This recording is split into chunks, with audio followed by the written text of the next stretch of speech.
আসসালামু আলাইকুম রহমতুল্লাহ বারাকাত। আজকে এই নব্য সভ্য যুগেও পবিত্র মাহে রমজানুল মোবারক মাসে আমি কিছু লেবাসধারী দাড়ি টুপি জুব্বাওয়ালাকে দেখতে পাচ্ছি আমার ছোট্ট নজরে, যারা আসলেই নিজেদের স্বার্থের জন্য সব কিছু করতে পারে। নিজেদের স্বার্থকে টিকানোর জন্য তারা মানুষদেরকে মিসগাইড করতেছে। বিভিন্ন ধর্মীয় জামাত মুসলমানদের মধ্যে এই পবিত্র মাসেও তারা বিভেদ সৃষ্টি করার জন্য বিভিন্ন অপপ্রচার ছড়িয়ে মানুষকে বিভ্রান্ত করতেছে, মানুষকে দ্বীনি মেহনত থেকে নৈরাশ করতেছে। একটা উম্মতের ইউনিটি আর ঐক্যকে প্রতিষ্ঠা করার জন্য যে জামাত কাজ করতেছে, ওই জামাতের মধ্যে বিভেদ সৃষ্টি করার জন্য ওই জামাতের মধ্যে কিছু মানুষের পক্ষে, কিছু মানুষের বিপক্ষে, কিছু আলেমের পক্ষে, কিছু আলেমের বিপক্ষে, কিছু আমিরের পক্ষে, কিছু আমিরের বিপক্ষে, কিছু মুরব্বির পক্ষে, কিছু মুরব্বির বিপক্ষে, মানে একজন আর একজনের কাছে কথা লাগিয়ে লাগিয়ে লাগিয়ে লাগিয়ে আস্তে আস্তে আস্তে আস্তে মানুষের ব্রেনের মধ্যে ভুল মেসেজকে তারা পৌঁছাইতেছে। অথচ তারা কি জানে যে যে কোনো দিনই জামাত যে ইখলাসের সাথে প্রতিষ্ঠিত হয়, এই জামাতের অনৈক্য সৃষ্টি করার জন্য, এই জামাতের মধ্যে বিভেদ সৃষ্টি করার জন্য, মুসলমানদেরকে টুকরা টুকরা করার জন্য যারা কাজ করে, তাদেরকে আল্লাহ রাব্বুল আলামিন কুকুরের চেয়েও বেজ্জতি করবেন, কুকুরের চেয়েও বেজ্জতি করবেন।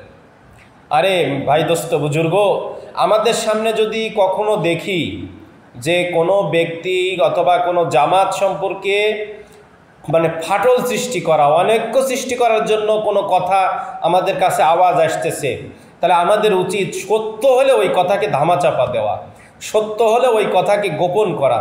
কারণ নিজেদের সমস্ত কিছু, নিজের হাইসিয়ত, নিজের স্বার্থ, নিজের প্রভাব প্রতিপত্তি, নিজের ইজ্জত সম্মানকে বরদাস্ত করে, মানে সব কিছুকে বিলীন করে উজাড় করে দিয়ে হলেও উম্মতের ঐক্যকে বজায় রাখা, একটা দ্বীনি জামাতের ঐক্যকে বজায় রাখা। আমার কাছে এত কষ্ট লাগে যে আমরা যে কোন এরকম কিছু মানুষ আছে বর্তমান সমাজের মধ্যে, উপর মহলের আশপাশের মধ্যে তারা থাকে সব যুগেই।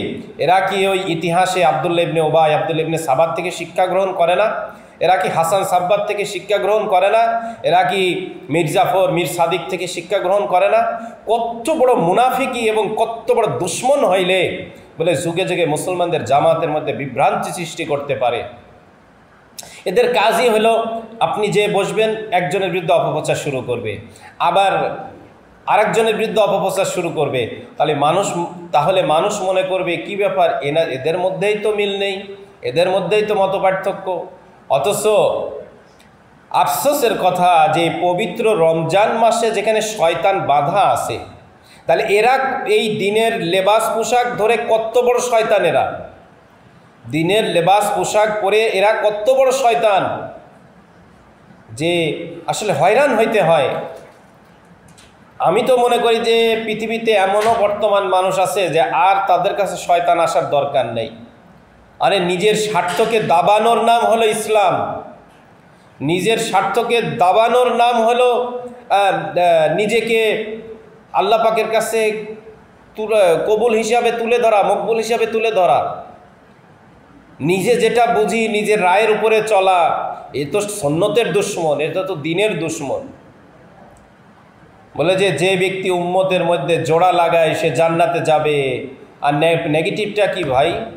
যে উম্মতের মধ্যে এরকম ফাটল সৃষ্টি করে সে জাহান্নামে যাবে। 70টা ওজর যদি খাড়া করতে হয়, তাও নিজের চাকর বাকর সম্পর্কে, নিজের খাদেম সম্পর্কে, নিজের অধীনস্থদের সম্পর্কে ওজর খাড়া করো, তাও মানুষের ভুলকে, মানুষের উল্টাপাল্টাকে প্রমাণিত হতে দিবা না, মানুষের ভুলকে তাউইল করো। আর আজকে আমরা কি করি? তা কোথায়? মসজিদে বসে বসে বলে যে একজন আরেকজনের মধ্যে, অথচ একই জামাতের সাথী সবাই, একই দলের সাথী সবাই। আজকে তো এটাই বিধর্মীরা চায়। আর তখন ওই অন্যান্যরা এটার থেকে সুযোগ পেয়ে বলে, আরে এই হয়েছে সেই হয়ে গেছে, অমকে অমকে লড়াই শুরু হয়ে গেছে, অমকে অমকে, অথচ এটা কি? তো এই শয়তানি যারা করতেছে একটাকেও আল্লাহ পাক ছেড়ে দেবে না যদি তওবা না করে। আজকে এই উম্মতের দরকার ছিল যে কঠিন থেকে কঠিন কথা, মারাত্মক থেকে মারাত্মক কথা কিভাবে দাবায় দিয়ে উম্মতের মধ্যে একতা, ভ্রাতৃত্ব, মহাব্বত, উম্মত একজন আরেকজনকে সিনার সাথে লাগাবে, এটাই তো আজকে উচিত ছিল। কিন্তু তা না করে আজকে আমরা কি করতেছি? আমরা গীবতকে আজকে হক প্রতিষ্ঠার মাধ্যম বানিয়ে নিছি। মানে আপনি একজনের সাথে দেখা করতে যাবেন, গীবত শুরু হয়ে যাবে আরেকজনের নামে, আবার তা সেই ব্যক্তির কাছে দেখা করতে যাবেন, আরেকজনের নামে গীবত শুরু হয়ে যাবে। তো ইলিয়াস রহমতুল্লাহ আলাইহির এই কথাটা বারবার মনে পড়ে, দুই দিকে ধার দেওয়া তরবারির মতো এই দিনের কাজ, ইখলাসওয়ালা কাজ, মেহনত। হয়তো কিছুদিন পানি ঘোলা করবে, কিছুদিন শয়তানি করবে, এরপর আল্লাহর কাছে এমন ধরা খাবে যে জিন্দেগি বরবাদ হয়ে যাবে, জিন্দেগি বরবাদ হয়ে যাবে। ঘাড় ধাক্কা দিয়ে দিয়ে আল্লাহ পাক বের করে দিবে, দুনিয়ার কারোর বের করা লাগবে না।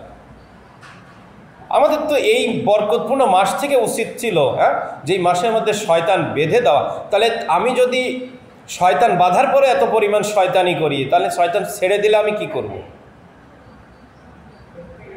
যে আছে যে নিজের কাটা কানকে নিজের চুল দিয়ে ঢাকতে হয়, তাহলে তো নিজেরই সম্মান থাকে না। আর এই যে এই অপপ্রচারগুলা, মিসগাইডগুলা এমন জিনিস যে মিসগাইড করতে করতে, অপপ্রচার শুনতে শুনতে শুনতে শুনতে মনের মধ্যে শয়তান এবং নফস বসায় দেয়। হতেও পারে তখনই এই যে শুরু হয়ে যায় আপসে টকরানো, তখনই শুরু হয়ে যায় মুখালেফাত। ইখতিলাফ তো হার জামানায় ছিল, থাকবে। আজকে মুসলমানের সবচেয়ে বড় দরকার এবং মুসলমানদের দ্বীনি জামাতের মধ্যে সবচেয়ে বড় দরকার চোখ কান বুঝে একজন আর একজনকে নিজের দেহের অংশ মনে করে চলা। আল্লাহ পাক এই সকল বিশ্বাসঘাতক, কুচক্রী, অপপ্রচারকারী এদের হাত থেকে উম্মতকে হেফাজত করুক। আর এরা এত সুন্দরভাবে কথা বলে, এত চাটুকদারভাবে কথা বলে, মনে হয় যে এরাই উম্মতের খায়ের খা। যে বলছে ইয়া রাসূলুল্লাহ, যদি সত্য কথা অনগোচরে বলে এটাই তো গীবত, আর যদি মিথ্যা বলে অনগোচরে তাহলে এটা তো অপবাদ। গীবত এবং অপবাদ দুজনই জাহান্নামে যাবে এবং মারাত্মক শাস্তি হবে দুনিয়া এবং আখিরাতে। আর এরা এগুলি কেন করে? অনেক মানুষ এরকম আছে যারা সরাসরি বাতিলের দালাল না, কিন্তু তারা নিজেদের স্বার্থের জন্য নিজেদের প্রতিপত্তি চায়।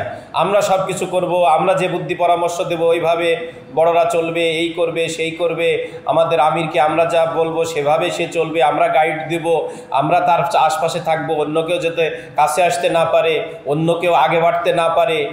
এই সকল মানে এদের মধ্যে হিংসা, গর্ব, অহংকার আর নিজেদের ব্যক্তিগত স্বার্থ বদ্ধমূল হওয়ার কারণে নিজেরা এই পরিমাণ শয়তানি করতেছে, উম্মতের সাথে উম্মতকে নৈরাশ করতেছে, দ্বীনি জামাতের মধ্যে আপসে টকরাও পয়দা করতেছে, আর পুরা দুনিয়াতে ইসলাম ও মুসলমানদের যে কি পরিমাণ ক্ষতি সাধন করতেছে এটা কল্পনাও করতে পারে না। আল্লাহ পাক এই সকল শ্রেণীদের হাত থেকে সমস্ত দ্বীনি তেহরিককে, দ্বীনি জামাতকে হেফাজত করেন এবং যেই জামাতগুলাকে যারা পরিচালনা করে তাদেরকে আল্লাহ পাক হেফাজত করেন, বাসিরতের সাথে, ফেরাসাতের সাথে, নুরানিয়াত আর রোহানিয়াতের সাথে, মারেফাত আর ইলমে লাদুনির সাথে চলার তৌফিক দান করেন। আমিন। আসসালামু আলাইকুম ওয়া রাহমাতুল্লাহ।